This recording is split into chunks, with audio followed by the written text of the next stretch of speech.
अरविंद केजरीवाल जी ने गलती की जी। उन्होंने बोल दिया जी हम राहुल गांधी जी को या कांग्रेस को इंडिया गठबंधन से बाहर कर देंगे।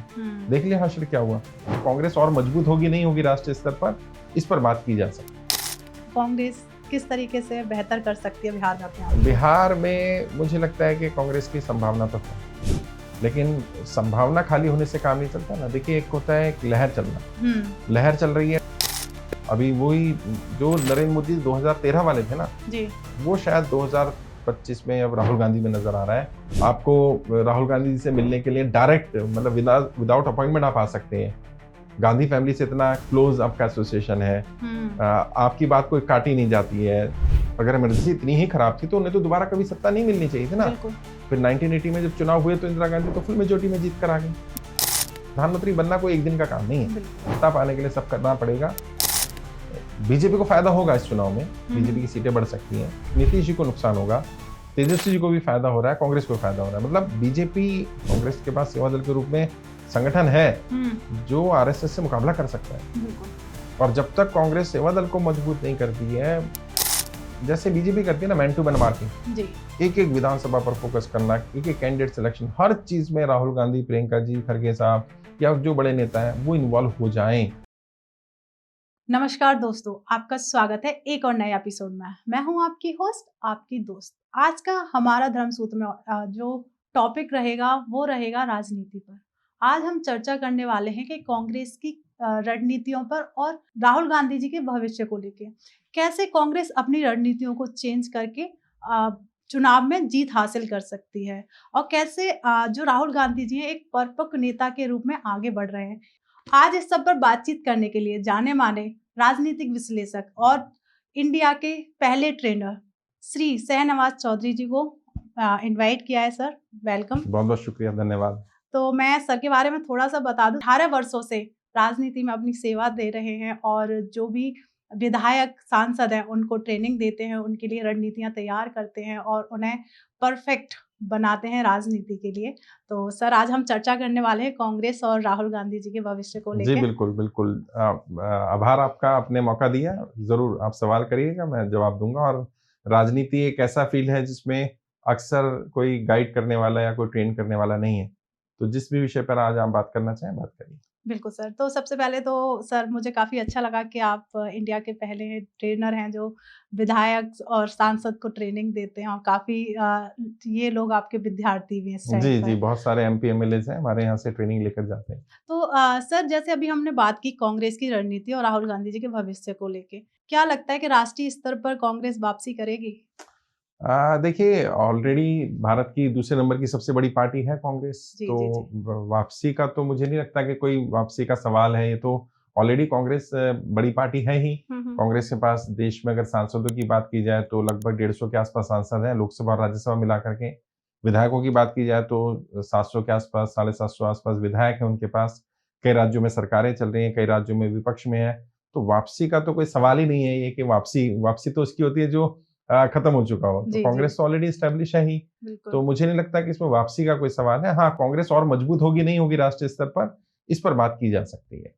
राष्ट्रीय स्तर की अगर बात करें तो वर्तमान में कांग्रेस के सामने बहुत सारी चुनौतियां हैं और कांग्रेस अपने संगठन में कुछ परिवर्तन कर भी रही है और वो परिवर्तन मुझे लगता है कि आने वाले समय में कांग्रेस को और आगे बढ़ाने में मदद करेंगे। तो क्या सर आपको लगता है कि राहुल गांधी जी में कोई परिवर्तन है? क्या वो परिपक्व नेता बन सकते हैं? नहीं, देखिए, ऑलरेडी वो नेता है भाई। अगर कोई व्यक्ति 5 बार से सांसद है जी, जी, जी। तो वो तो नेता हो ही गया ना। बिल्कुल, बिल्कुल सर। 2014 में वो सांसद बने, 19 में सांसद बने, उससे पहले वो सांसद रहे, 2004 में सांसद थे, 2009 में सांसद थे। तो लगातार एक व्यक्ति अगर सांसद बन रहा है, चुनाव जीत रहा है, तो नेता तो है। जी। हाँ, बात है परिपक्वता की, तो वो तो समय के साथ एक परिवर्तन आता ही है। कुछ मुझे लगता है राहुल गांधी जी ने अपनी रणनीति में भी चेंज किया है, कुछ हो सकता है कहीं से सीखा भी है, जी, जी। कुछ अपने अनुभव से भी सीखा, कुछ पुराने सांसदों के अनुभव से सीखा। राहुल गांधी जी में जो 2-3 चेंजेस आए हैं, जैसा उनकी स्पीच देखिए, पहले बहुत उतना सीरियसली नहीं लेते थे, रिसर्च या टॉपिक पर नहीं होता था। अभी उनकी रिसर्च मुझे लगता है ज़्यादा हो रही है। जी। जिस तरह से वो टॉपिक को उठा रहे हैं, संसद में अगर बात करें, जब से वो लीडर ऑफ अपोजिशन बने, अभी तो 3 भाषण उन्होंने दिए हैं संसद में और तीनों ही ज़बरदस्त भाषण हैं। जिसमें उन्होंने युवाओं की बात की, देश की समस्याओं की बात की और जो मैं बार-बार बोलता हूँ, अपने इंस्टीट्यूट में हम लोग सिखाते हैं, अगर कोई पॉलिटिशियन समस्या के साथ समाधान पर बात कर रहा है, तो उससे लोग जुड़ जाते हैं। बिल्कुल। राहुल गांधी जी शायद मुझे लग रहा है ये रणनीति लेकर चल रहे हैं कि वो समस्याओं पर बात नहीं कर रहे हैं, समस्याओं के क्या समाधान होंगे उस पर बात कर रहे हैं। अगर लेटेस्ट अगर देखें तो एआई के बारे में जितना डिटेल में उन्होंने बात की कि मैन्युफैक्चरिंग सेक्टर क्यों जरूरी है, क्यों हम पिछड़ रहे हैं उस लड़ाई में, जो एक नया रिवोल्यूशन शुरू हो रहा है। तो मैं समझता हूँ कि परिपक्वता है और लोगों को सुनना चाहिए। बिल्कुल। और जिस हिसाब से फैन फॉलोइंग अगर हम देखें, जब पहले राहुल गांधी जी की वीडियोस आती थी या वो कुछ बोलते थे तो उतना लोग सीरियसली नहीं लेते थे। अभी सरकार तो सीरियसली ले ही रही है, जनता भी सीरियसली ले रही है, जनता उन्हें ज्यादा से ज्यादा सुनना चाहती है।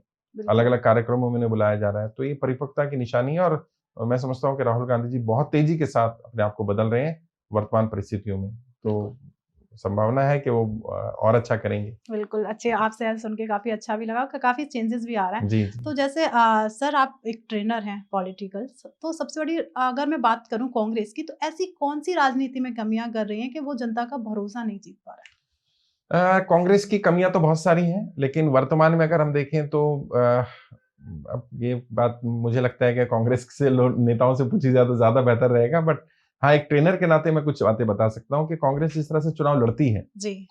भारतीय जनता पार्टी से मुकाबला करने के लिए उनको अपना इलेक्शन मैनेजमेंट और स्ट्रॉन्ग करना पड़ेगा।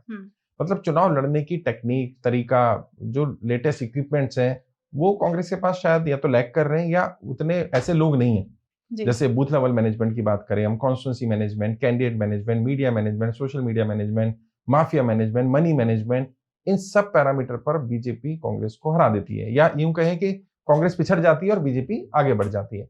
तो अगर हमें किसी भी अपने विरोधी को हराना है तो पहले हमें उसकी रणनीति देखनी चाहिए। तो कांग्रेस को इस सेक्टर पे बहुत ज्यादा काम करना पड़ेगा। कैंडिडेट सिलेक्शन काफी इंप्रूव हो गया है, काफी अच्छे कैंडिडेट आ रहे हैं, थोड़े पैसे वाले भी आ रहे हैं, मजबूत भी आ रहे हैं, पहले भी थे, लेकिन अभी उनको थोड़ा सा एडवांस बनाना पड़ेगा, अपडेट और अपग्रेड करना पड़ेगा। नई टेक्नोलॉजी क्या है, नए इक्विपमेंट क्या है, और जो booth level management Bharatiya Janata party का है, एक बूथ पर 10 लोगों को रखना, उन 10 लोगों से काम क्या कराना है, बूथ का इंचार्ज कौन होगा, कैसे जिम्मेदारी देनी, कितने दिन पहले पूरी रणनीति बनानी है। कहते हैं ना, जैसे युद्ध लड़ते हैं, भारतीय जनता पार्टी ऐसे व्यू रचना करती है, पूरा व्यू रचना करना, और वो कांग्रेस वहां लैग कर जाती है। तो अगर कांग्रेस को अपनी रणनीतियों में बदलाव करना है तो एक अलग से मुझे लगता है कोई डिपार्टमेंट ऐसा बने, या कुछ लोगों को जिम्मेदारी दी जाए। और बहुत टैलेंटेड लोग हैं, मतलब मैं कई बार कांग्रेस के कई एमपी एमएलए मेरे नोन हैं, मेरे स्टूडेंट भी एक दो रहे हैं, जब मैं उनसे बात करता हूं तो उनके पास नॉलेज की कमी नहीं है। प्रॉब्लम आती है इम्प्लीमेंटेशन पार्ट पे दिक्कत है, और इम्प्लीमेंटेशन पार्ट में दिक्कत का सबसे बड़ा कारण क्या है?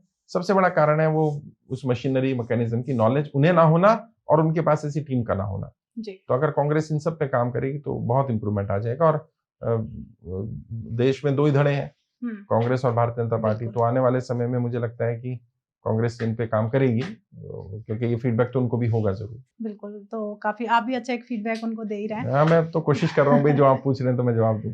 जैसे सर अभी दिल्ली में इलेक्शन हुए थे जहाँ पे कांग्रेस 0 पे रही, और अभी हर जगह जहां मैं जा रहा हूँ लोग ये सवाल जरूर पूछते हैं, कांग्रेस 3 बार 0 पर रही है। जी।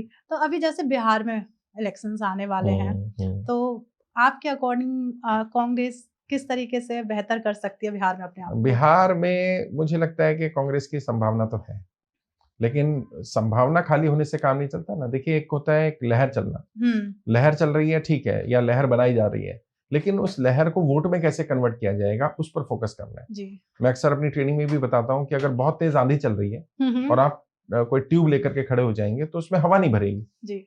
क्यों नहीं भरेगी? क्योंकि उसमें एक वॉल लगा हुआ है और उसके लिए एक पंप चाहिए। बिल्कुल। तो अगर कांग्रेस की हवा भी बन जाती है, अभी तो वैसे हवा तेजस्वी जी के फेवर में चल रही है और ऑब्वियस सी बात है वो इंडिया गठबंधन में या महागठबंधन का पार्ट है, तो कांग्रेस को बेनिफिट मिलेगा। लेकिन अगर कांग्रेस लहर बना भी लेती है तो लहर को वोट में कैसे कन्वर्ट करना है उस पर कांग्रेस को बहुत मेहनत करनी पड़ेगी। जब तक कांग्रेस उस सेक्टर पे अपना काम नहीं करेगी तो थोड़ी दिक्कत है। बट ये है कि लोग नाराज हैं। मैं बिहार गया था तो नीतीश कुमार जी से भी लोग उतने खुश नहीं है जैसे बार बार उन्होंने पलटी की। और अगर बात करें तेजस्वी जी का काम करने का ढंग, उसको पसंद आ रहा है जनता को। उन्होंने जब उप मुख्यमंत्री रहे, कुछ दिन की सरकार चलाई भले, लेकिन काफी अच्छे काम किए। जातिगत जनगणना का मुद्दा जो राहुल गांधी जी भी उठा रहे हैं, महागठबंधन भी उठा रहा है, उससे भी उनको काफी बेनिफिट मिल रहा है। तो कांग्रेस अगर सही समय पर कैंडिडेट डिक्लेयर कर दे, कांग्रेस बढ़िया कैंडिडेट दे दे, और कम से कम कैंडिडेट को 3 महीने पहले, मतलब ऑफिशियली डिक्लेयर ना करें, वो तो प्रैक्टिकली पॉसिबल नहीं होता, कम से कम कैंडिडेट को काम करने के लिए फ्री हैंड दे दे। कुछ सीटें तो पता है कांग्रेस को हमें मिलने वाली हैं, या कुछ सीटें तो मालूम है कैंडिडेट यही होने वाले हैं, तो जिन सीटों पर कैंडिडेट तय हो गए हैं या पता है कि कोई और दावेदार नहीं होगा, कम से कम उन्हें इंडिकेट कर दें, बिल्कुल। तो वो अपना टीम बनाना, काम करना वो शुरू कर दें, तो कांग्रेस की बहुत अच्छी संभावना है। और एक तरह से मतलब ये समझ लीजिए कि लहर है, लहर को वोट में कन्वर्ट करना है और लहर को और बढ़ाना है। और बिल्कुल, तेजस्वी जी के साथ मिलकर के चुनाव लड़ेगी कांग्रेस, तो सरकार बनने की संभावना है, बिल्कुल। बिहार तो में लग रहा है। छोटी-छोटी बातों का उन्हें विशेषकर हाँ, ध्यान ध्यान रखना रखना चाहिए। पड़ेगा, दिल्ली जैसी गलती ना करें कि एंड मोमेंट तक अनिर्णय की स्थिति रही कि हम कैसे लड़ाई लड़ें, आम आदमी पार्टी के साथ जाएँ, ना जाएँ। बिहार में ऐसा नहीं है, क्लियरिटी है, तो मैं समझता हूँ कि बिहार में बेनिफिट मिलेगा। बिल्कुल। तो हम सर कांग्रेस को लेके बात कर ही रहे हैं, तो मेरा एक सवाल है, क्या इंडिया गठबंधन में कांग्रेस का कांग्रेस का अस्तित्व मतलब देखिए, है कि इंडिया गठबंधन है क्या? अगर हम ध्यान से देखें, मतलब हाँ, कुछ लोगों को शायद बुरी लगेगी बात, जो पार्टियां बाकी हैं इंडिया गठबंधन में। इंडिया गठबंधन minus Congress is equal to zero, simple. जी। अगर कांग्रेस को हटा दिया जाए इंडिया गठबंधन से, तो इंडिया गठबंधन कुछ है ही नहीं। एक्चुअल में इंडिया गठबंधन या कोई भी गठबंधन अगर भारतीय जनता पार्टी के खिलाफ बनेगा, कभी भी इन फ्यूचर में या वर्तमान में है, कांग्रेस ही उसकी धुरी रहेगी। कांग्रेस के इर्द गिर्द ही गठबंधन बन सकता है, क्योंकि कांग्रेस देश की नंबर 2 पार्टी है। आज कांग्रेस भले ही कोई कुछ कहता रहे इसके बारे में, लेकिन कांग्रेस बहुत तेजी से बदल भी रही है। हुँ, और कोई गांव ऐसा नहीं है जहां कांग्रेस का कोई कार्यकर्ता नहीं है, कोई ऐसा बूथ नहीं है जहां कांग्रेस को वोट नहीं मिलती है। तो कांग्रेस की आइडियोलॉजी, कांग्रेस कोई पॉलिटिकल मतलब लीडर बेस्ड पार्टी नहीं है, हुँ, ये आइडियोलॉजिकल बेस्ड पार्टी है और उसकी एक आइडियोलॉजी है, एक उनका इतिहास है, एक लीगेसी है बहुत बड़ी कांग्रेस की, उसको लोग पसंद करते हैं।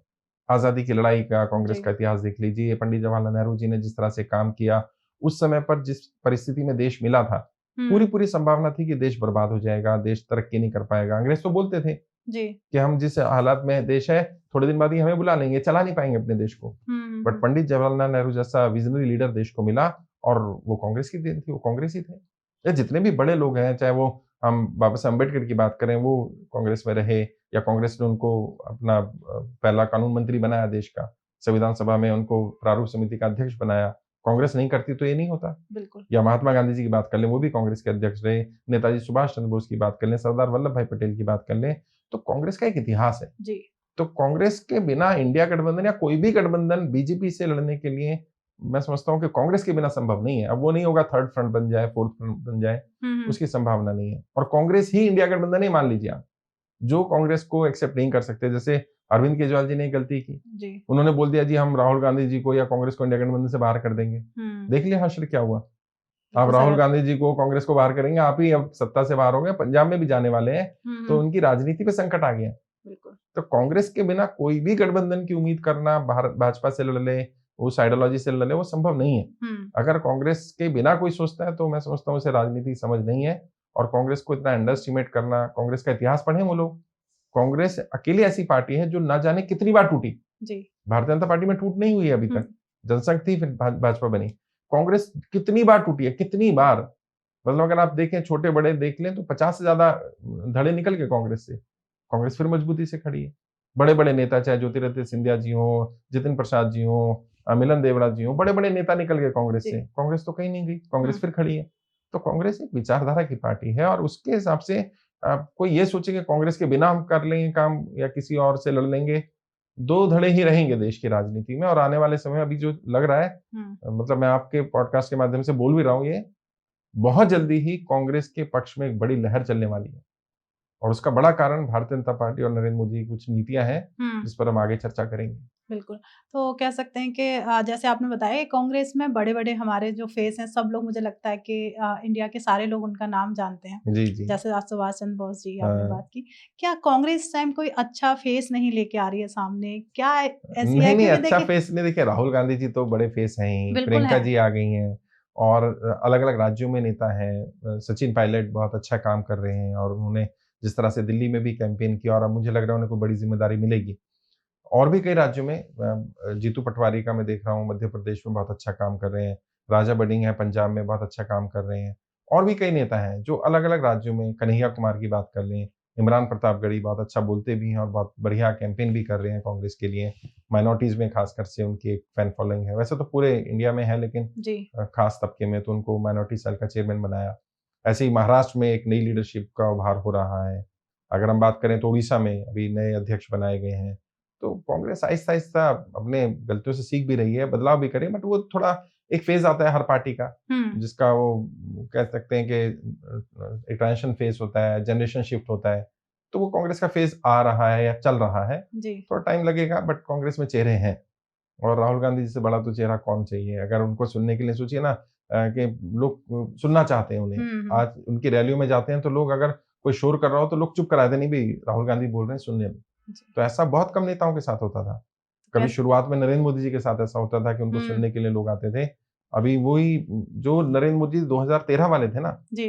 वो शायद 2025 में अब राहुल गांधी में नजर आ रहा है कि लोग उनको सुनना चाहते हैं, उनके विजन को देखना चाहते हैं, देश के प्रति, समाज के प्रति, अलग अलग मुद्दों पर उनकी क्या राय है वो जानना चाहते हैं। बिल्कुल। तो चेहरे हैं, और भी चेहरे आ रहे हैं। और मैंने कहा ना, विचारधारा की पार्टी है तो उसमें तो जो विचारधारा को सपोर्ट करेगा वो आते रहेंगे। बिल्कुल। चेहरों की कमी नहीं पड़ेगी कांग्रेस को, ये कंफर्म है कभी भी। तो जैसे आप राहुल गांधी जी को लेके बात ही कर रहे हैं, तो उनके कोई ऐसे 3 गुण आप हमें बताएं, जनता को बताएं कि जिससे वो सफलता हासिल देखिए, कर मैं तो सके। सभी नेताओं को स्टडी करता रहता हूँ। आज क्योंकि आपका पॉडकास्ट ही कांग्रेस और राहुल गांधी जी पर जी, जी। केंद्रित है, तो बहुत सारे गुण हैं। एक वक्ता की बात करें तो काफी परिपक्व वक्ता बन गए हैं वो। जिस तरह से वो उदाहरण दे करके, कहानियां सुना करके लोगों को समझाते हैं, तो स्टोरी टेलिंग मेथड जो है वो लॉन्ग लास्टिंग होता है। हम भी अपनी स्पीचेस में सिखाते हैं।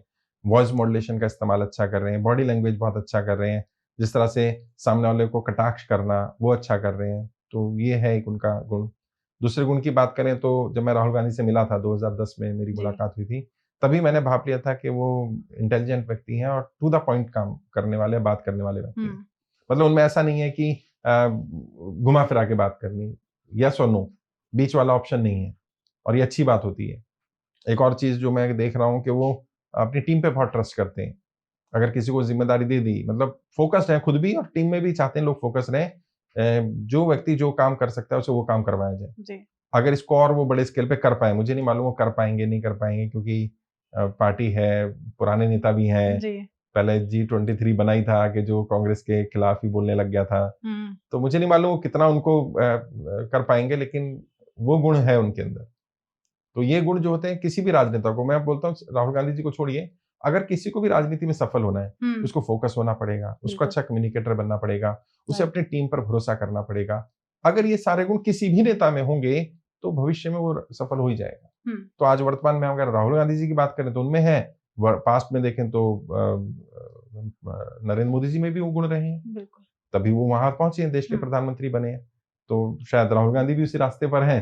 तो हो सकता है आने वाले समय में उन्हें भी जनता कहे कि नहीं, एक मौका दिया जाए। बिल्कुल, हाँ, मौका तो हर किसी को हाँ, मिलना भी मिलना चाहिए। चाहिए। अगर कोई काम कर रहा है तो इसमें बुराई जी। नहीं है। तो जैसे बात कर ही रहे हैं हम कांग्रेस को लेके, तो कांग्रेस जो अपने पुराने जो नेता होते हैं, उनको सँभाल नहीं पाते। जब भी चुनाव लड़ते हैं और वो नहीं, हमें ऐसा नहीं है सँभाल नहीं पाती अभी। अब क्या बोला जाए इसके बारे में? कांग्रेस का इंटरनल मैटर है, क्यों नहीं सँभाल पा रही। लेकिन अ, देखिए, अगर कोई, मैं किसी का नाम नहीं लूँगा, लेकिन लोग समझ जाएँगे मैं क्या कह रहा हूँ। किसी नेता को अगर मंत्री बना दिया जाए, सांसद बना दिया जाए, बड़ा पद दे दिया जाए, उसके बाद वो नेता बोले मुझे सम्मान नहीं मिला, तो और क्या सम्मान चाहिए उसको? मुझे मतलब समझ नहीं आती। आप सबसे यंग सांसद बन जाते हैं, जी। सबसे यंग एज में आप मंत्री बन जाते हैं केंद्र में, राज्य में आप फ्री हैंड होता है आपके पास। आपको राहुल गांधी जी से मिलने के लिए डायरेक्ट, मतलब विदाउट अपॉइंटमेंट आप आ सकते हैं। गांधी फैमिली से इतना क्लोज आपका एसोसिएशन है। आपकी बात कोई काटी नहीं जाती है। तो इसके बाद और क्या रिस्पेक्ट चाहिए होती है लोगों को? तो मुझे लगता है कि कुछ लोग शायद अपना, उनको लगता है कि बीजेपी ईडी ना भेज दे, सीबीआई ना भेज दे, उसको बचाने के लिए अपनी प्रॉपर्टी, संपत्ति जो बनाई उन्होंने, गलत या सही वो तो अलग बात है, उसको बचाना चाहते हैं। जैसे राहुल गांधी जी ने भी कहा था किसी मीटिंग में कि भाई कुछ लोग आए मेरे पास तो जाना चाहते थे। मैंने कहा जाओ भाई, अपना जी। महल बचाओ, जी, जी। अपनी सत्ता बचाओ, क्योंकि तुम्हारा महल चला जाएगा, तुम्हारी सत्ता चली जाएगी। मैं तो लड़ने वाला व्यक्ति हूँ, मैं तो संघर्ष ही करूँगा। तो जो संघर्ष करने वाले लोग हैं, वो तो राहुल गांधी जी को छोड़कर नहीं जाएँगे। जी। लेकिन जो अपॉर्चुनिस्ट हैं, स्वार्थी हैं, जिनको लगता है कि भई मुझे कुछ मिलना चाहिए और नहीं मिल रहा है, या और बड़ा मिलना चाहिए, तो वो तो छोड़ के जाएँगे। और राहुल गांधी को क्या, वो तो आपको भी छोड़ के जाएँगे। आपके यहाँ भी बहुत सारे स्टाफ ऐसे होंगे जो शायद उस समय पर आपके साथ रहे होंगे, आज नहीं होंगे, कल आज फिर कुछ से। और नए आ जाएँगे। जी, बिल्कुल। मैंने जब शुरुआत की थी तो बहुत सारे लोग मेरी टीम में थे, आज उनमें से कुछ नहीं है, कुछ नए लोग हैं। तो ये एक प्रोसेस है, चलता रहता है, बदलाव प्रकृति का नियम है। और मैं समझता हूँ कि राहुल गांधी या कांग्रेस को इसको ज़्यादा सीरियसली नहीं लेना चाहिए, बिल्कुल। और लेते भी नहीं है। हुँ। मतलब मैंने देखा कि एक बड़े नेता का नाम तो नहीं लूँगा, उससे मैं जब पर्सनली मिला, तो उन्होंने कहा कि मैंने अपने प्रभारी से बात की और मैंने हम्म, कहा मैं कांग्रेस छोड़कर जा रहा हूँ। जी और प्रदेश अध्यक्ष थे वो, मतलब जी एक राज्य के। तो प्रभारी का जवाब ये नहीं था कि क्यों जा रहे हो, क्या, वो पूछते हैं कब जा रहे हो। हम्म, मतलब उन्हें फर्क ही नहीं पड़ता, उनको लगता है कि ठीक है तुम जाते हो जाओ, नहीं जाते नहीं जाओ, जो हमारी विचारधारा से जुड़ा हुआ है, जो लड़ने के लिए तैयार है, वो हमारे साथ रुकेगा, और जो नहीं रुक रहा है वो जाए। हम्म, तो मैं समझता हूँ इतनी बड़ी पार्टी है, मैं बार बार एग्जांपल देता हूँ, बीजेपी और कांग्रेस भरी हुई बसें हैं। जी उसमें सीट के लिए मारामारी हमेशा रहेगी। हम्म, उसमें ये ना सोचे कोई कि सीट खाली मिल जाएगी। उसमें कोई ये ना सोचे कि कुछ लोग उतर जाएंगे उस बस से तो बस खाली हो जाएगी। जी वो जितने उतरने वाले हैं ना, उससे ज्यादा अगले स्टैंड पर चढ़ने वाले खड़े हुए हैं। तो भरी हुई बसें हैं, उससे कोई नुकसान नहीं होगा, और जी हुआ भी नहीं है। देखिए ना, ये बड़े नेता गए, जी बहुत सारे बड़े नेता गए ज्योतिरादित्य वहाँ। जी सिंधिया जी जैसे हमने बात करी मिलन देवड़ा साहब की, जी जी जतिन प्रसाद जी की, और भी बड़े नेता गए, कुछ हम्म, और जाने की कगार पे भी हैं। कांग्रेस की तो सीटें बढ़ गई भाई, 44 सीटें थी, फिर 55 जी आई, कांग्रेस की 52 सीटें आई, और अब आज कांग्रेस 100 सीटों पर है। जी तो उनके जाने से तो फायदा हो रहा है, तो अच्छा है ना। वो लोग जिनके जाने से फायदा हो रहा हो, तो उन्हें तो कल की बजाय आज चले जाना चाहिए। जी बिल्कुल जो कांग्रेस में रहकर नुकसान कर रहे हैं, हम्म। बेहतर ये है कांग्रेस को छोड़ दें, ताकि कांग्रेस का लाभ हो जाए। तो शायद राहुल गांधी भी यही सोच रहे हैं। देखिए इतनी मुझे राजनीति की नहीं है, जैसे अगर ये जो राजनेता चेंज करते हैं, मान लीजिए कांग्रेस से भाजपा में जा रहे हैं, हम्म। तो कहीं न कहीं ये एक तरीके से जब एक के साथ खड़े नहीं हो पाए तो दूसरे का क्या साथ देंगे, वो वाला नहीं, ऐसा थोड़ा-सा। नहीं है। दो तीन चीजें हैं इसमें। कई बार कुछ अपॉर्चुनिटी भी कमी रहती है, कई बार शोषण भी हो रहा होता है। भई आप एक व्यक्ति के लिए वफ़ादार बने रहें, जी, और वो जी। व्यक्ति आपके लिए कुछ कर ही नहीं रहा। हुँ, हुँ। तो आपकी वफ़ादारी का एक पैरामीटर, एक टाइम आएगा ना, उसके बाद आपको लगेगा यार मैं किसके लिए कर रहा हूँ? जी। वो एहसान भी नहीं मान रहा है मेरा, या मेरे साथ है भी और लॉयल नहीं है मेरे साथ, या हुँ, उसके मेरे अपने जो हित हैं या मेरे जो लक्ष्य हैं, उनको पूरा करने में मदद ही नहीं कर रहा है। उसका तो अपना निजी हित है, निजी स्वार्थ है, तो फिर पार्टी लोग बदल लेते हैं। जी। और कई बार डर भी रहता है। हुँ, जैसे वर्तमान में बीजेपी में जो सांसद हैं, मतलब 104 वर्तमान में से 400 240 में से हुँ। 104 पुराने कांग्रेसी हैं। पुराने कांग्रेस से। 104 या 106 पुराने कांग्रेसी हैं, और वो कभी ना कभी कांग्रेस में रहे हैं, और हुँ, आज वो बीजेपी में है, सत्ता में है। मान लीजिए 1% कल सत्ता बदल जाती है, जी। तो क्या वो बीजेपी में रहेंगे? वो 1 जी, मिनट भी नहीं बिल्कुल लगाएँगे, वो रहेंगे, वो वापस कांग्रेस में आ कांग्रेस में आ जाएँगे, और जाएँगे। कांग्रेस स्वीकार भी कर लेती है। जी। कांग्रेस को इससे ज़्यादा फ़र्क नहीं पड़ता कि कोई व्यक्ति कांग्रेस छोड़कर गया और हमारे लिए क्या बोला, क्या नहीं बोला। वो कांग्रेस थोड़ी लिबरल है, थोड़ी डेमोक्रेटिक है, वो कहते हैं चलो ठीक है, आ जाओ। और अभी तो सुनने में आ रहा है कि जो लोग कांग्रेस छोड़ कर के भारतीय जनता पार्टी में गए हैं, हुँ। कांग्रेस के कुछ नेता उनसे संपर्क में भी हैं। पवन ओह! खेड़ा साहब ने जब इतनी बड़ी बात बोली कि 2026 में बीजेपी सरकार गिर जाएगी, ये सरकार अपना कार्यकाल पूरा नहीं करेगी, हुँ, तो हुँ। वो कोई छोटे नेता नहीं है, बड़े नेता हैं। जी। अगर उन्होंने इतनी बड़ी बात बोली है, तो इसका मतलब कोई ना कोई संपर्क होगा, हुँ। कुछ बात चल रही होगी, जो पर्दे के पीछे है। जी। जब होगी तब सामने आएगी, तब लोग कहेंगे ये अचानक क्या हो गया? अचानक हाँ, कुछ नहीं होता राजनीति में।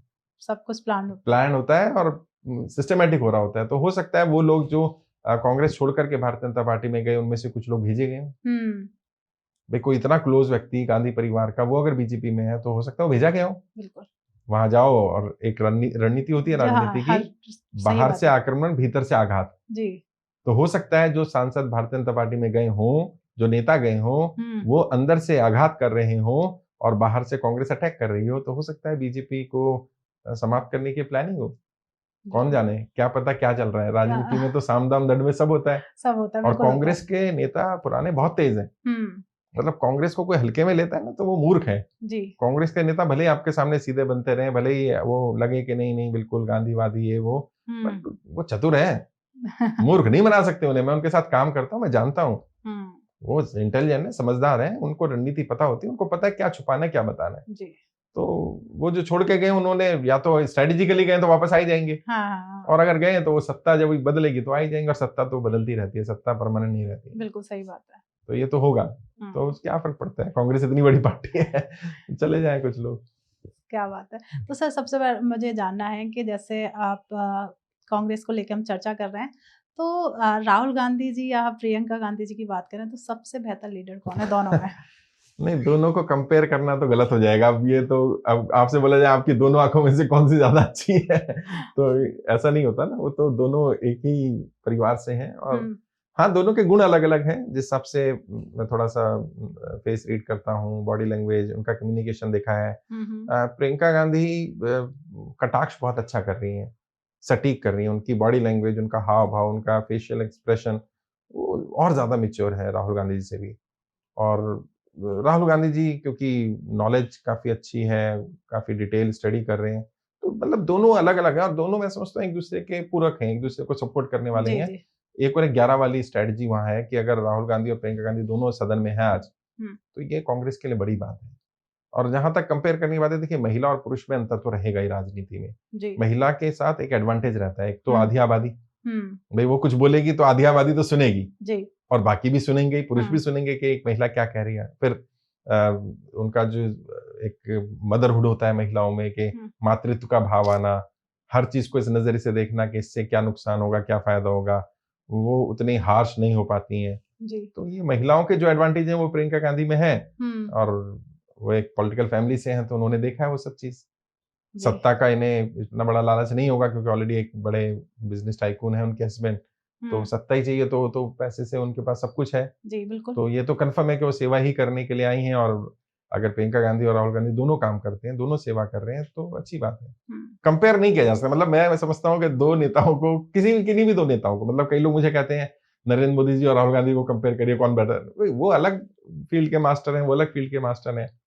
और प्रियंका जी को अभी एक्सपोजर भी उतना नहीं मिला है। हम्म। जनरली देखा जाए तो भाई सदन में तो शायद उनकी लाइफ अभी 1 महीना 2 महीने की हुई है ना, अभी तो सदन में भी आई है, जी जी, दो एक ही तीन भाषण महीने। हुआ है। हाँ। हम्म। और वैसे भी बहुत ज्यादा उनको एक्सपोजर अभी नहीं मिला है। जी। अब शायद कुछ लग रहा है कि उनको कोई बड़ी जिम्मेदारी कांग्रेस में मिलेगी हम्म। और राष्ट्रीय स्तर पर जब वो संगठन में अपनी दिखाएंगी किस तरह से वो काम करती हैं, तब शायद हम और बेहतर तरीके से जज कर पाएंगे कि कौन ज्यादा बेहतर रहा। मतलब जी। एक टेन्योर होता है ना, हम्म। एक पॉलिटिशियन को जज करने के लिए मैं समझता हूँ 20-25 वर्ष का एक समय देना चाहिए। बिल्कुल। जैसे राहुल गांधी जी को आज 5वीं टर्म में वो सांसद हैं, तो हम्म। 4 टर्म हो गए, तो मतलब एक अब हम कंपेयर कर सकते हैं, अब हम उसमें बता सकते हैं कि पहले राहुल गांधी और आज के राहुल गांधी में क्या अंतर है। जी।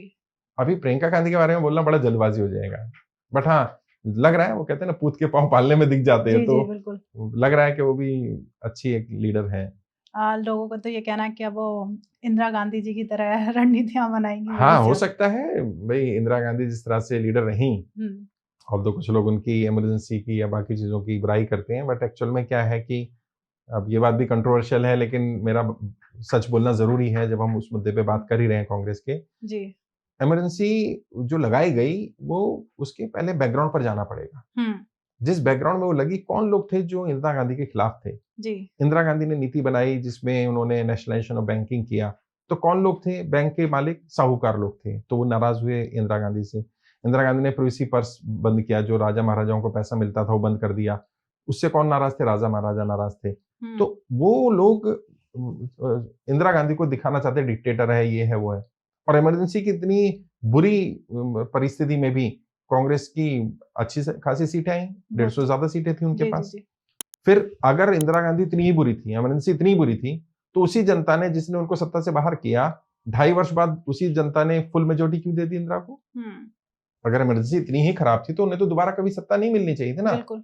फिर 1980 में जब चुनाव हुए तो इंदिरा गांधी तो फुल मेजोरिटी में जीत कर आ गई। हम्म। तो प्रॉब्लम क्या थी कि जनता को समझ में आ गया कि कुछ लोगों ने, मुखौटा कोई और था, जी। जैसे अन्ना आंदोलन में मुखौटा अन्ना थे, अरविंद केजरीवाल थे, पीछे कोई और काम कर रहा था, जी जी जो जी। कांग्रेस की सरकार को या कांग्रेस की नीतियों का विरोध कर रहे थे, हम्म। झूठे आरोप लगा रहे थे।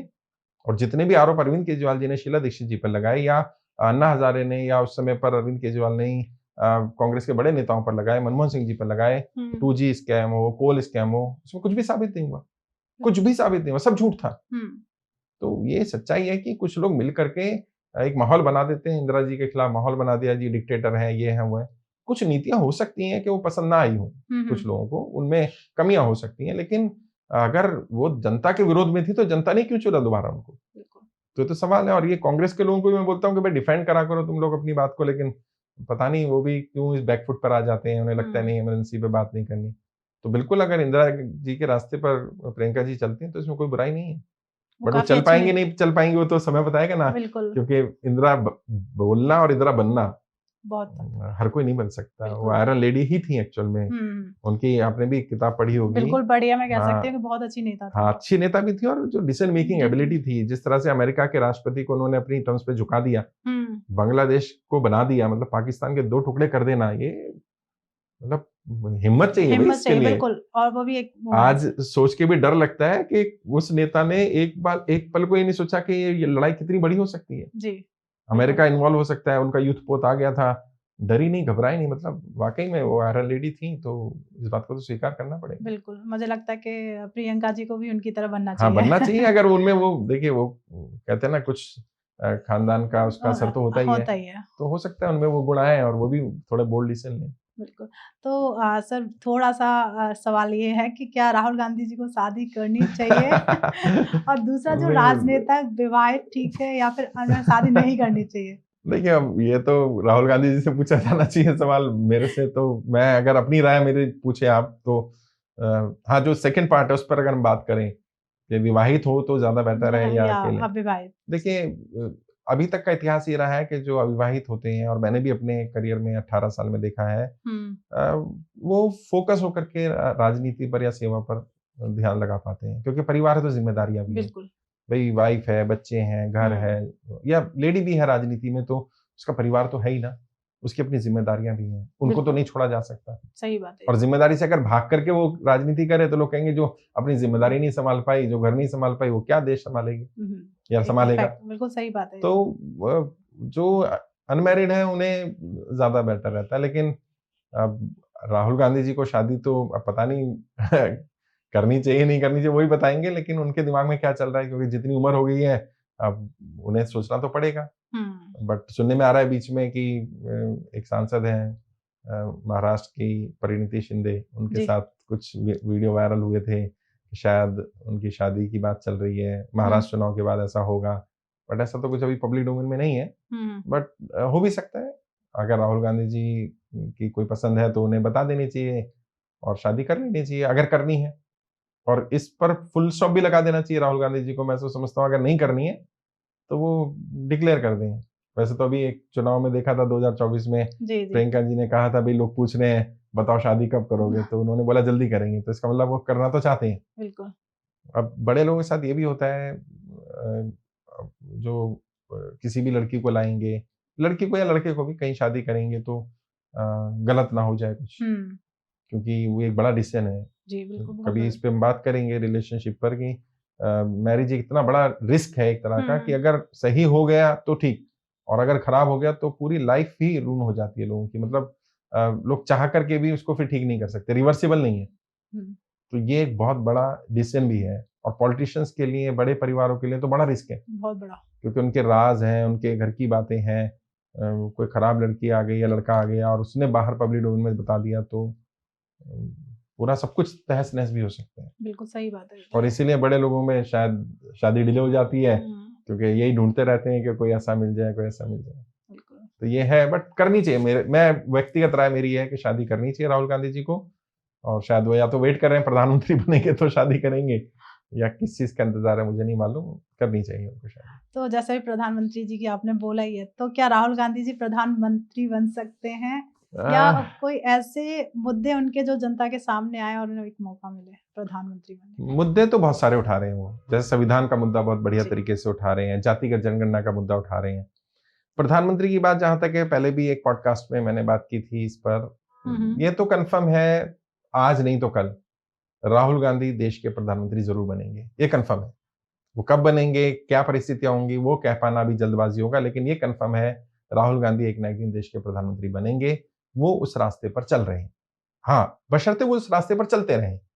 मतलब लगातार प्रयास करना, प्रधानमंत्री बनना कोई एक दिन का काम नहीं है। बिल्कुल। नरेंद्र मोदी जी ने जिस तरह से अपने आप को तैयार किया, हुँ, मुख्यमंत्री रहते उन्होंने प्रधानमंत्री की तैयारी की, उसके बाद उन्होंने जब उन्हें प्रधानमंत्री का उम्मीदवार बनाया गया तब जिस तरह से कैंपेन किया और जिस तरह से फुल टाइम अपना डेडिकेशन, डिवोशन दिखाया, राहुल गांधी जी को भी उस पर काम करना पड़ेगा।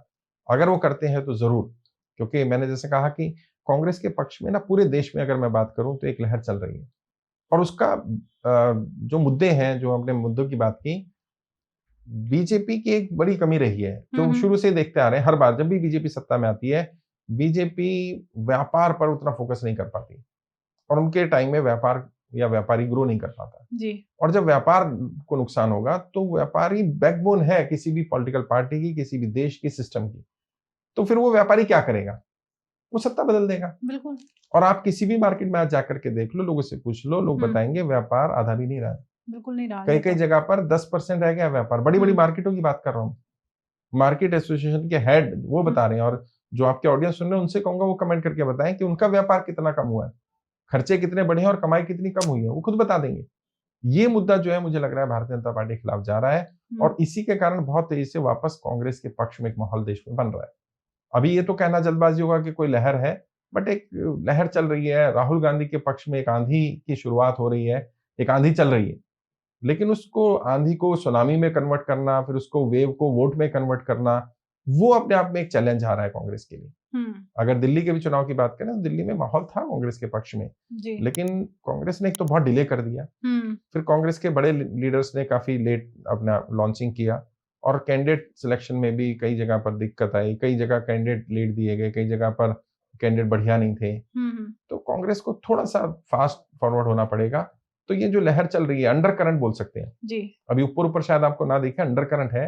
और कांग्रेस के बारे में जो बार बार मैं बोलता हूँ, कांग्रेस का कार्यकर्ता कभी मरता नहीं है, वो सो जाता है फिर जाग जाता है जी। कांग्रेस इसलिए बार बार बाउंस बैक करती है। कांग्रेस का इतिहास देखिए, इतनी बार कांग्रेस टूटी, इतनी बार खत्म हुई, फिर कांग्रेस बाउंस बैक कर जाती है, और हर बार पिछली से ज्यादा पावरफुल। मतलब जब जब कांग्रेस ने बाउंस बैक किया है तो लोग हैरान होते हैं, इतना बढ़िया बाउंस बैक कैसे हो गया। बिल्कुल। तो इंटरनल कहीं ना कहीं प्लानिंग चल रही है। हाँ, चल रही है बिल्कुल। और राहुल गांधी प्रधानमंत्री बनने के दावेदार तो हैं जी। इस समय देखिए ना, सीधी सी बात है, मेरे कहने से क्या होगा, देश में नरेंद्र मोदी के बाद कोई नेता है ही नहीं। अगर नाम आता है तो राहुल गांधी का नाम आता है। बिल्कुल आता है सर। तो अगर कभी भी सत्ता बदली, कभी भी 5 साल लगे, 10 साल लगे, 15 साल लगे, जब सत्ता बदलेगी कभी तो बदलेगी जी।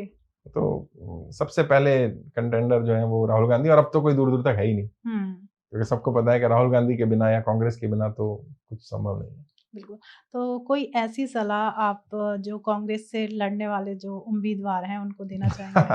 नहीं, सलाह तो कैमरे पे थोड़ी दी जाती है, सलाह तो दे ही देंगे उनको, जब आते हैं तो सलाह देते भी हम उनको जी जी। ये बातें पब्लिक डोमेन में ना ही जाए तो बेहतर है, क्योंकि कांग्रेस की रणनीति अलग होगी, बीजेपी की अलग होगी, बाकी पार्टियों के लिए अलग होगी। बट जैसे मैंने शुरू में कहा कि इलेक्शन मैनेजमेंट, उस पर फोकस करना चाहिए।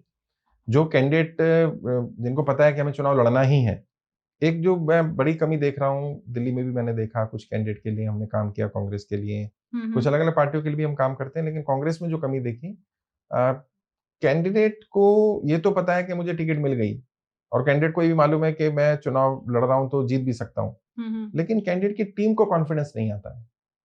लोगों को लगता है कि कांग्रेस को वोट देना मतलब कहीं नुकसान ना हो जाए, कहीं बीजेपी ना जीत जाए, कहीं ऐसा तो नहीं होगा कि हमारा वोट वेस्ट हो जाएगा। जब तक वोटर को ये ट्रस्ट नहीं होगा जी कि भाई हम जिताने के लिए वोट कर रहे हैं, तब तक वोटर वोट नहीं करता। और वो ट्रस्ट सबसे पहले टीम में आना चाहिए जी, उम्मीदवार में आना चाहिए। उम्मीदवार में ही ट्रस्ट नहीं है कई जगह पर उम्मीदवार को ट्रस्ट है तो टीम में ट्रस्ट नहीं है जी जी। और वो कहते हैं ना, जैसा नेता वैसे कार्यकर्ता, जैसा लीडर वैसे फॉलोअर। तो आप कैसे फॉलोअर क्रिएट करेंगे? जैसे आप लीडर होंगे जी। बिल्कुल। कई लीडर ही अच्छे कम्युनिकेटर नहीं है, आपने टिकट दे दी उसको, आप उसकी इतनी ट्रेनिंग पे काम नहीं कर पा रहे कि, या वो खुद नहीं काम कर पा रहा कि वो अपना कम्युनिकेशन ठीक कर ले जी। वॉइस मॉड्यूलेशन कैसे होना चाहिए, किस तरह से कांग्रेस की नीतियों को प्रेजेंट करना है, कांग्रेस ने जो काम किए हैं उन कामों की जनता के बीच में रखने का तरीका नहीं मालूम है जी। और हैमरिंग इफेक्ट नहीं पता है उनको। हैमरिंग इफेक्ट क्या होता है? एक पत्थर पर एक हथौड़ा मारा जी, पहली बार में नहीं टूटा, 10वें में टूटा, लेकिन क्या पहले हथौड़े का असर नहीं था? असर था। तो रिपीटेटिव इफेक्ट करना पड़ेगा, हैमरिंग इफेक्ट करना पड़ेगा, अपने संदेश को रिपीटेटिवली लगातार भेजना पड़ेगा जनता के बीच। बिल्कुल। और ये लीडर पे जो भी कैंडिडेट बने जी जी, चाहे कोई भी चुनाव लड़े, विधानसभा लड़े, एमपी लड़े, वो कम से कम 1 साल पहले तैयार करे अपने आप को।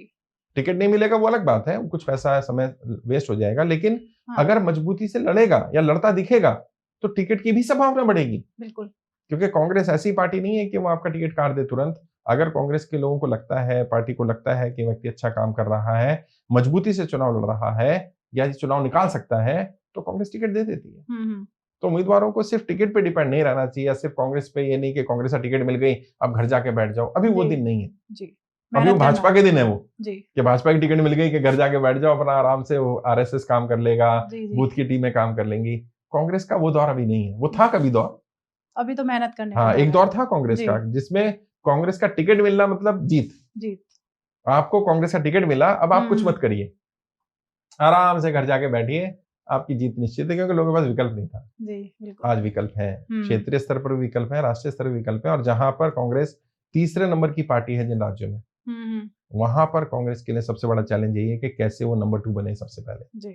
सत्ता में आना दूर की बात है, नंबर 2 बने, और उसके लिए इन केन पराकेन, साम दान दंड भेद, जो करना पड़े, जो परिवर्तन करने पड़े, कुछ बड़े नेताओं को हटाना पड़े, किसी बड़े व्यक्ति को लाना पड़े, नए को लाना पड़े, पैसा संसाधन जो चाहिए करें। सबसे पहला टारगेट हो जहां सेकंड पर नहीं है वहां सेकंड पर आए, जहां सेकंड पर है वहां सत्ता के लिए प्रयास करें जी। और जहां थर्ड पर है वहां से वापस बाउंस बैक कर पाना। अभी तक का इतिहास है, पिछले 50 साल में कांग्रेस जिन राज्यों में थर्ड पोजीशन या उससे नीचे गई, वापस नहीं आई।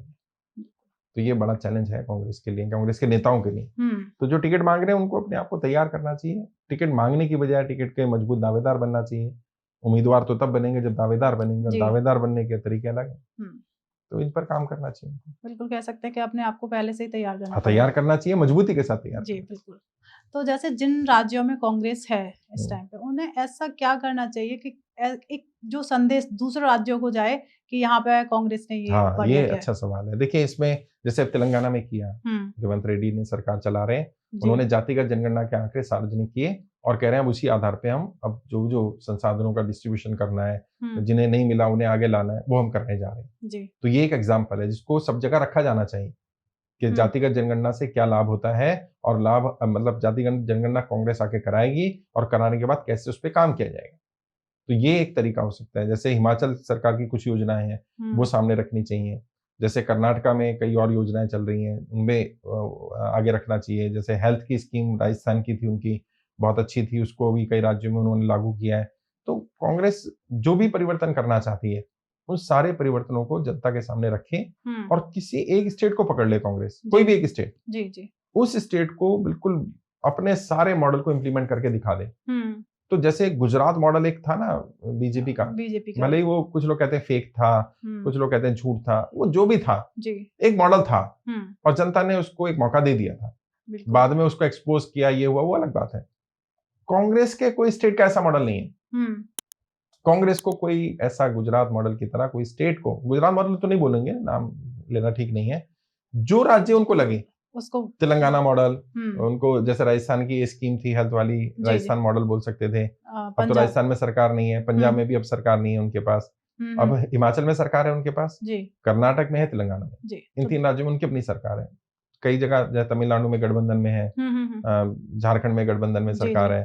तो जहां गठबंधन में है वहां कुछ कर दें, या जहां अपनी राज्य की सरकार है वहां कुछ मतलब अमूलचूल परिवर्तन कर दें, एक्स्ट्राऑर्डिनरी कर दें, और ऐसा कर दें कि वो मॉडल फिर पूरे इंडिया में दिखाया जाए जी, कि हमने तेलंगाना में ये कर दिया, अगर आप इस राज्य में हमें सरकार बना कर देंगे तो हम ये करेंगे। बिल्कुल। फिर क्या होगा, जनता का ट्रस्ट और ज्यादा बिल्ड हो जाएगा। जैसे बेरोजगारी समस्या है, सबको पता है समस्या है, तो तेलंगाना में भी तो समस्या है। वहां के बेरोजगारों के लिए आपने क्या किया, अगर किया तो उस मॉडल को सामने रखिए जी, कि हमने भी तेलंगाना को बेरोजगारी मुक्त कर दिया, और अभी समय है उनके पास, दोबारा चुनाव होने में टाइम है, तेलंगाना को कर दें बेरोजगार मुक्त, तेलंगाना से महंगाई को खत्म कर दें। जितना स्टेट कर सकता है, जी जी जी, मैं नहीं कह रहा सारे काम स्टेट कर पाएगा, कुछ केंद्र के भी काम है, लेकिन कम से कम एक रोल मॉडल तो दे दें।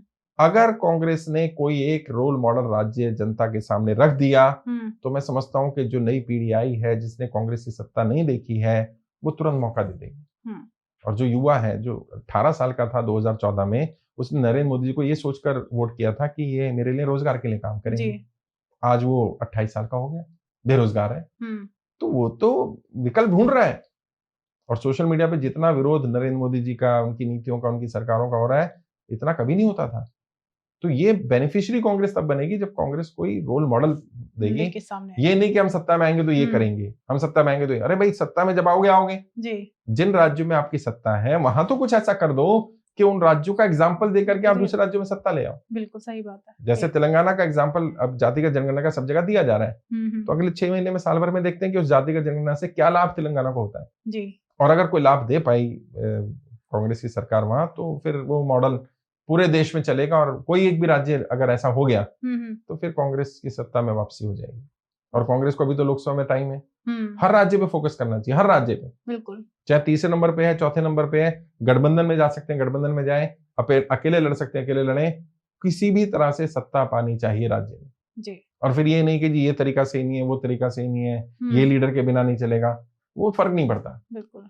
जो करना पड़े सत्ता पाने के लिए सब करना पड़ेगा, करें और सत्ता लें राज्यों में। अगर 8-10 राज्यों में सत्ता होगी जी, तो फिर कांग्रेस का कॉन्फिडेंस हाई हो जाएगा। बिल्कुल सही बात है। तो उन्हें मैं आपसे जो बात करके समझ में आया कि उन्हें ज़मीनी स्तर पर मेहनत हाँ, करनी पड़ेगी। जमीनी स्तर पर भी मेहनत करनी है और जो राज्य में उनकी पकड़ नहीं है, वहाँ हाँ, पकड़ बनानी है। बिल्कुल। जैसे पंजाब में संभावना बन रही है 2027 में पंजाब में शायद कांग्रेस सरकार बना सकती है, क्योंकि आम आदमी पार्टी की एंटी इनकम्बेंसी भी है, भगवंत मान जी के खिलाफ भी माहौल ठीक नहीं चल रहा है और बहुत सारे एमएलए जो हैं, जो आम आदमी पार्टी के हैं, उन्हें काम नहीं करने दिया जा रहा और इस कारण वो भी कांग्रेस से संपर्क में हैं। जी।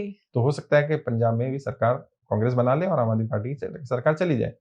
ऐसे ही अगर मैं बात करूँ यूपी में अखिलेश जी और कांग्रेस मिलकर अच्छा कर सकते हैं 27 में। जी। ऐसे ही असम में अच्छा कर सकते हैं और गौरव गोगोई जी को जिम्मेदारी भी शायद मिल जाएगी, वो भी अच्छा काम कर रहे हैं। बिहार में मैंने कहा तेजस्वी जी का एक सपोर्ट बेस चल रहा है अभी। सी वोटर का सर्वे आपने देखा होगा। सी वोटर कह रहा है कि तेजस्वी जी सबसे पहली पसंद है मुख्यमंत्री। जी।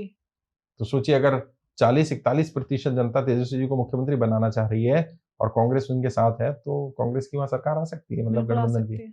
झारखंड में ऑलरेडी सरकार चल रही है, मध्य प्रदेश में जीतू पटवारी अच्छा कर रहे हैं, हुँ। राजस्थान में भी किसी कुछ बदलाव किया जाए और सचिन पायलट जी या किसी को फुल फ्लैश दे दिया जाए तो वो भी अच्छा हो जाएगा। तो अगर 8-10 राज्यों में कांग्रेस 2024 से पहले-पहले सत्ता ले ले 29 से पहले-पहले, तो फिर कांग्रेस के लिए बहुत संभावनाएँ बन जाएँगी। बिल्कुल, तो मेहनत करनी पड़ेगी सभी को। मेहनत सारे देखिए मेहनत का तो कोई विकल्प ही नहीं है ना। हाँ, कोई नेता ये सोचे कि बिना मेहनत के सत्ता आ जाएगी, क्योंकि आपको किससे को हराना है, किससे लड़ना है वो देखना पड़ेगा। बिल्कुल। अगर अपनी मैं रणनीतियाँ आपको हाँ, मजबूत करनी मैं पड़ेगी। देखता हूँ कि भई आपको किसी पहलवान को हराना है, हुँ, तो जितनी वो मेहनत कर रहा है उतनी आप करेंगे तो आप हरा नहीं पाएँगे। जी, उससे ज़्यादा करनी पड़ेगी। ज़्यादा करनी पड़ेगी। तो बीजेपी से ज़्यादा युद्ध स्तर पे काम करना पड़ेगा इस समय कांग्रेस को। इस समय कांग्रेस में आराम करने का समय नहीं है। हुँ, कांग्रेस के नेता रिलैक्स होकर के बैठें, आराम करें, ड्राइंग रूम मीटिंग करें, वो नहीं चलेगा। हुँ, अब तो सड़कों की धूल फाड़नी पड़ेगी, जो राहुल गांधी जी ने करके दिखा दिया। ये 4000 किलोमीटर पैदल चलना है, मज़ाक तो नहीं है। जी, बिल्कुल नहीं। अगर हम चलते हैं तो पता चलता है कि यार 10 किलोमीटर बाद तो हालत खराब हो जाती है। वो हुँ, व्यक्ति 4000 किलोमीटर चला देश में, बड़ी बात है। बड़ी बात है, सही तो बात है। किसी आदमी ने अगर इतने मेहनत की है और अगर सारे नेता यही कर लेते, हुँ, हर नेता अपने राज्य में ऐसी कोई यात्रा निकाल ले, तो कांग्रेस बाउंस बैक कर जाएगी। बिल्कुल, कांग्रेस के पास सब कुछ है।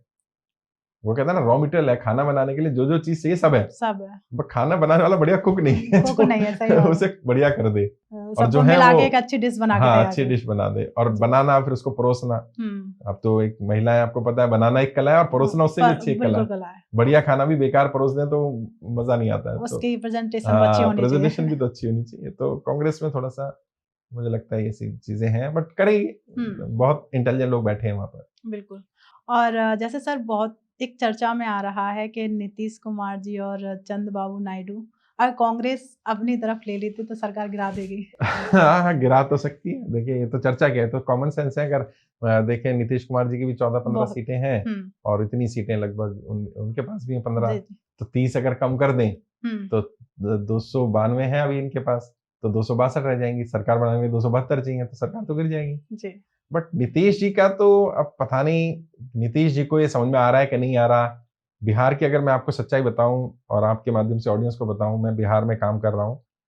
नीतीश कुमार जी को पूरी तरह से समाप्त करने की प्लानिंग चल रही है। हुँ, मतलब प्रशांत किशोर के साथ में मिलके या कुछ और भी पार्टियाँ या संगठन हैं जो बीजेपी को फ़ायदा होगा इस चुनाव में, हुँ, बीजेपी हुँ। की सीटें बढ़ सकती हैं। नीतीश जी को नुकसान होगा, तेजस्वी जी को भी फ़ायदा हो रहा है, कांग्रेस को भी फ़ायदा हो रहा है। मतलब बीजेपी की से लड़ाई है एक्चुअल में और हो सकता है कि बीजेपी कुछ ऐसा करके साम-दाम दंड-भेद करके सरकार भी बना ले वहाँ, कोई बड़ी बात नहीं है। जी। लेकिन नुकसान नीतीश जी को होगा और ये बात हुँ, नीतीश जी को पता है।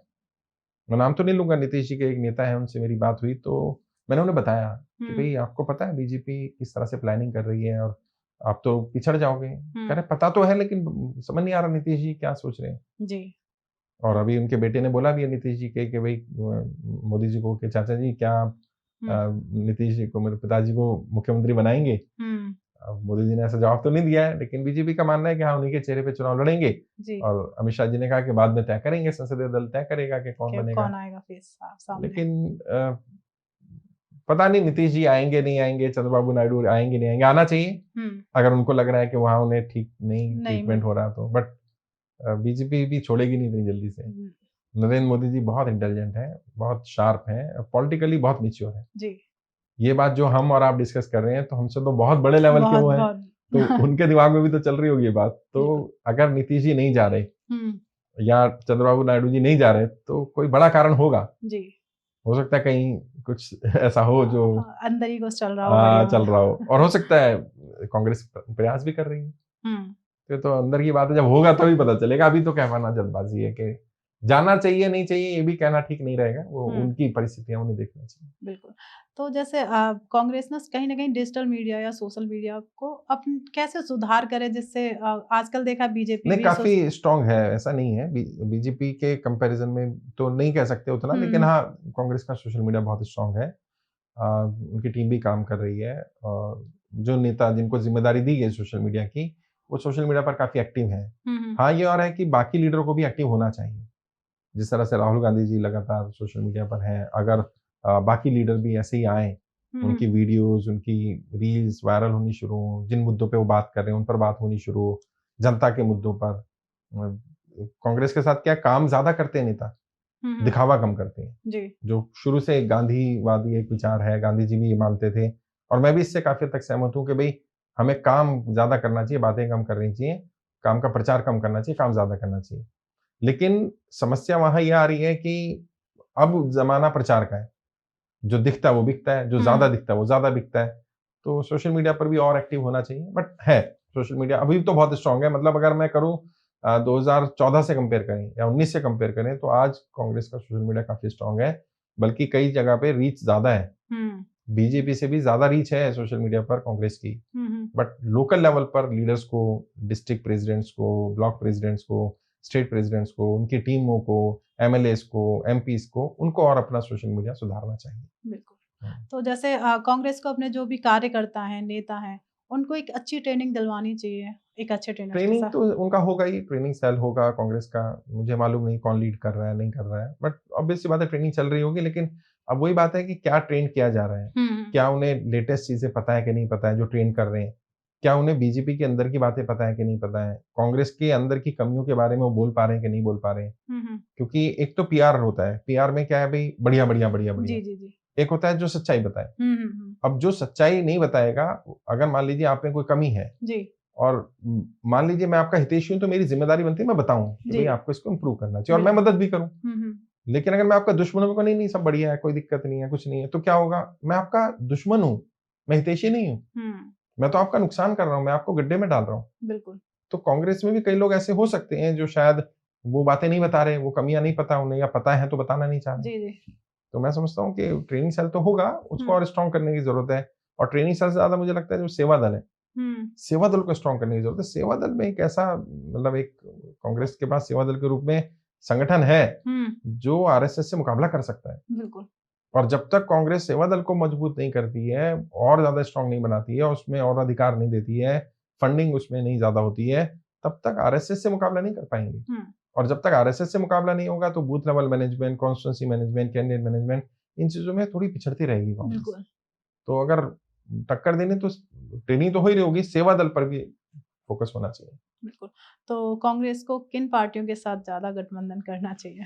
नहीं, कांग्रेस तो अपनी इंडिया गठबंधन से, जो भी सेक्युलर पार्टियाँ हैं, कांग्रेस अपनी विचारधारा पर रहे। हुँ, और मैं समझता हूँ कि गठबंधन को ज़्यादा सीरियसली ना ले अब कांग्रेस। जी। जिनको ले लिया, गठबंधन कर लिया, जैसे दिल्ली में किया इन्होंने, मैं मतलब समझता हूँ ठीक किया, हुँ, हुँ, कि अरविंद केजरीवाल नहीं आया तो उन्हें मालूम था, कांग्रेस के नेताओं के बात मालूम थी कि कल को ये हो सकता है कि सत्ता चली जाए, हुँ, आम आदमी पार्टी चली जाए और बीजेपी आ जाए।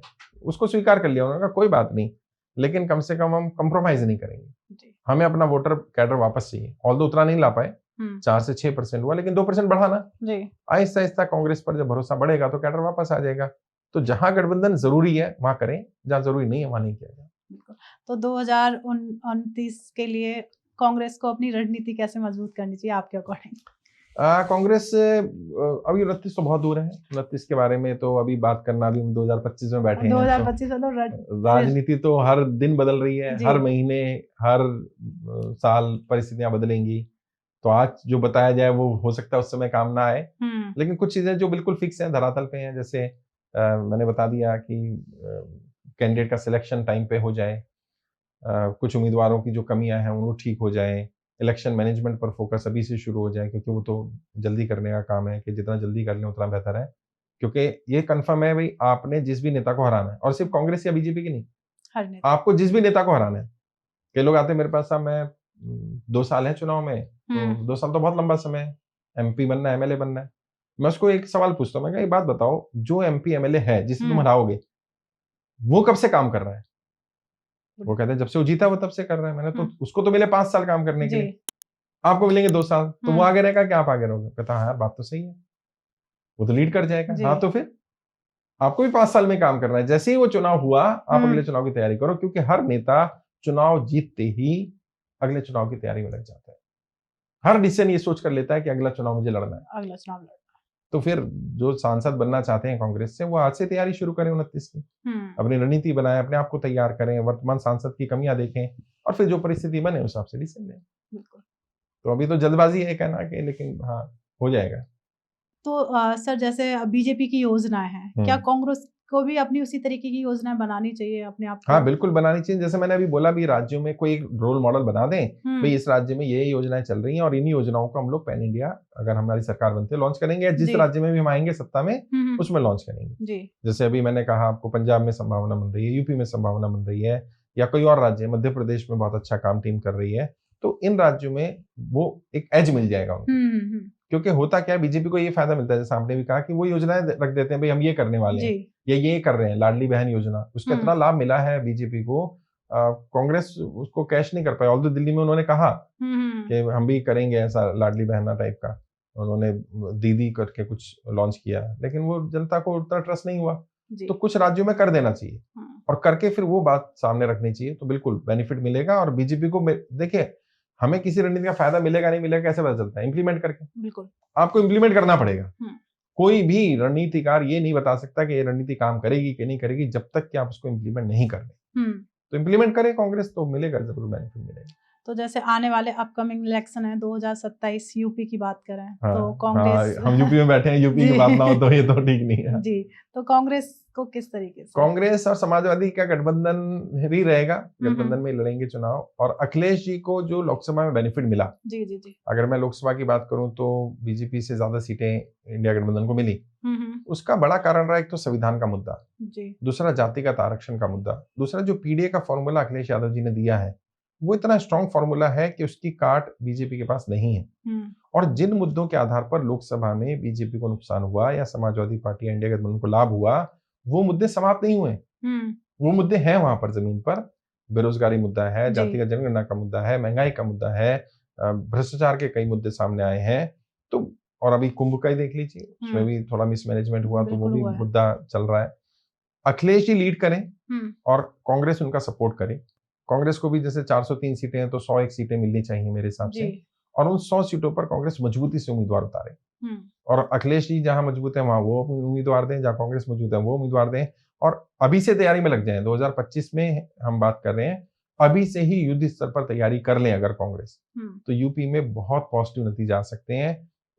एक वेव चल रही है, और राहुल गांधी जी को, प्रियंका जी को, मल्लिकार्जुन खड़गे साहब को, बड़े नेताओं को फ्रंट पर आकर लीड करना पड़ेगा। मतलब अभी ये समझ लीजिए युद्ध है, और बड़े योद्धाओं को ही फ्रंट पर आना पड़ेगा। राज्य की यूनिट पर सब कुछ नहीं छोड़ा जाना चाहिए।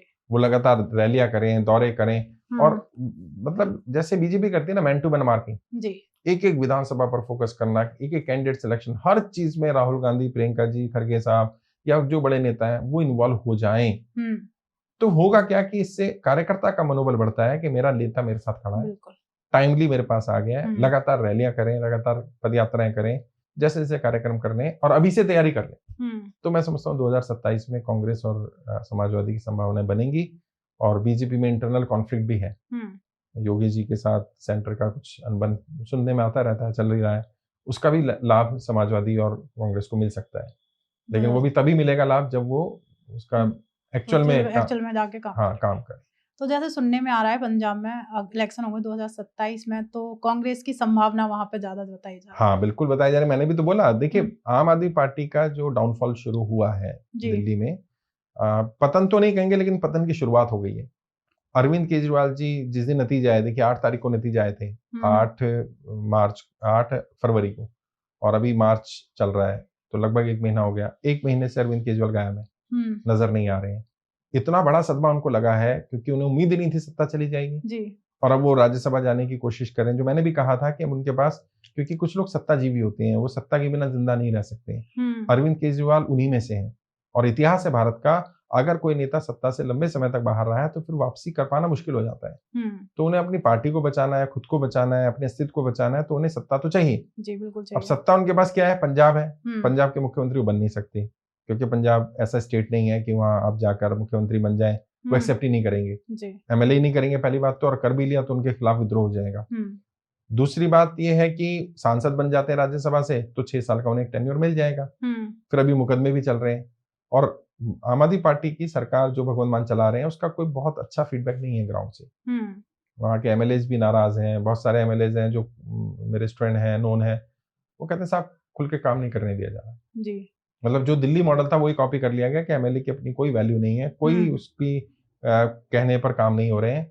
और जब एमएलए के कहने पर काम नहीं होंगे तो एमएलए के पास कोई कमाई का साधन भी नहीं होगा। जब कमाई का साधन नहीं होगा, एमएलए की चल ही नहीं रही है, तो एमएलए अपनी जेब से पैसा लगाएगा नहीं क्योंकि ज्यादातर गरीब है जी। तो फिर वो क्या करेंगे? वो इधर उधर दूसरी पार्टियों में जाएंगे और पार्टियों में बीजेपी तैयार बैठी है बिल्कुल लेने के बीजेपी तो कुछ भी करके चाहती है कि पंजाब से हमारा कुछ बन जाए। 3 एमएलए उनके पास पंजाब में। हाँ, पंजाब में वो पंजाब में आ ही नहीं पा रहे कभी सत्ता में, तो चाह रहे कुछ भी करके हमारे 50 एक हो जाए, कम से कम मजबूत हो जाए। उधर कांग्रेस तो मजबूत है ही, वहाँ अपोजिशन में तो है ही, वैसे ही मजबूत है।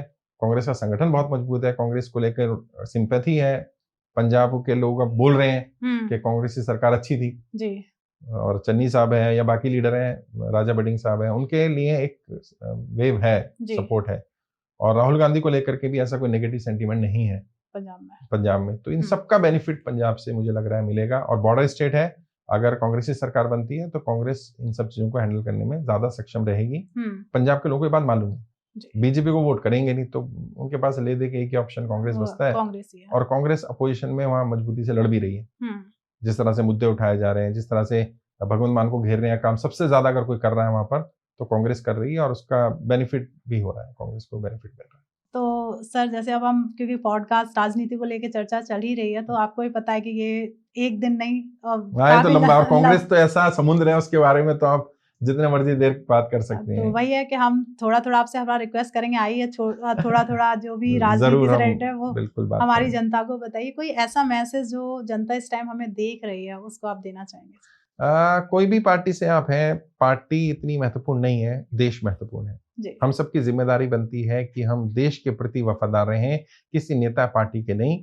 जो भी नेता या पार्टी देश के हित में काम करती दिखे उसका साथ दें, और जो उसका विरोध कर रहा है, जो भी जनता के मुद्दों पर बात नहीं कर रहा, उसका हमें विरोध करना चाहिए। मतलब ये जनता की जिम्मेदारी बनती है। मैं बार बार कोट करता हूँ कि जनता को नेता वैसे ही मिलते हैं जैसी जनता होती है। जैसी जनता होती है। तो आप नेताओं से शिकायत करना कि नेता काम नहीं कर रहे, ये नहीं कर रहे, वो नहीं कर रहे, वो बंद करना पड़ेगा।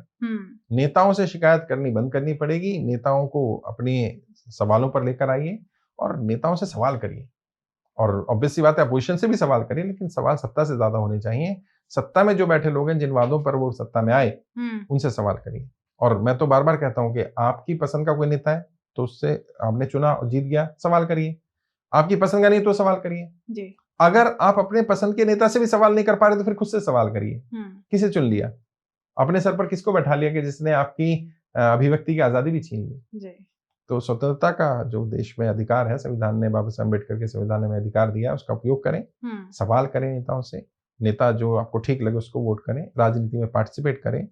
और पार्टी या ये सब चीजें ज्यादा इंपॉर्टेंट नहीं होती हैं। इंपॉर्टेंट होती है हमारा अपना सोच, अपने विचार, हमारा देश, हमारा राज्य, हमारी कॉन्स्टिट्यूंसी।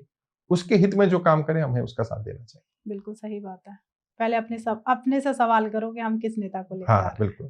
तो सबसे पहले तो मैं आपका धन्यवाद कहूंगी कि आप अपना कीमती समय निकाल के यहाँ आए और इतना अच्छे से आपने कांग्रेस को लेके, उनके राजनेताओं को लेके जो कमियां थी उनको कैसे अपने आप ठीक कर सकते हैं, उसका पूरा हमारी जो जनता हमें सुन रही है उसके लिए आपने अपना कीमती समय निकाल के उन्हें बताया। उसके लिए तहे दिल से थैंक यू सो मच। और मिलते हैं एक नए एपिसोड में, कुछ नया लेके, कुछ अलग लेके। जब तक आप अपने घर में स्वस्थ रहिए, मस्त रहिए। और सबसे पहले इस चैनल को सब्सक्राइब कर लीजिए। सर के चैनल को जाके आप सब्सक्राइब कर लीजिए। सब्सक्राइब में कोई भी चार्ज नहीं लगता है। जैसे पॉडकास्ट सुनते सुनते आपके दिमाग में कोई विचार आता है कि शायद मिस कर दिया, इस पे हमें चर्चा करनी चाहिए थी, वो आप बेधड़क कमेंट में जाके कमेंट करिए और उसका जवाब आपको डेफिनिटली मिलेगा ही मिलेगा। सर के द्वारा मिलेगा, सर की टीम के द्वारा मिलेगा, डेफिनिटली मिलेगा। और इस पॉडकास्ट को आप ज़्यादा से ज़्यादा शेयर कर दीजिए फ्रेंड्स, अपनी फैमिली के साथ। हो सकता है, मुझे लगता है ये हर किसी के लिए बहुत इंटरेस्टिंग पॉडकास्ट रहा है। तब तक आप अपने घर में स्वस्थ रहिए, मस्त रहिए। जय श्री राधे।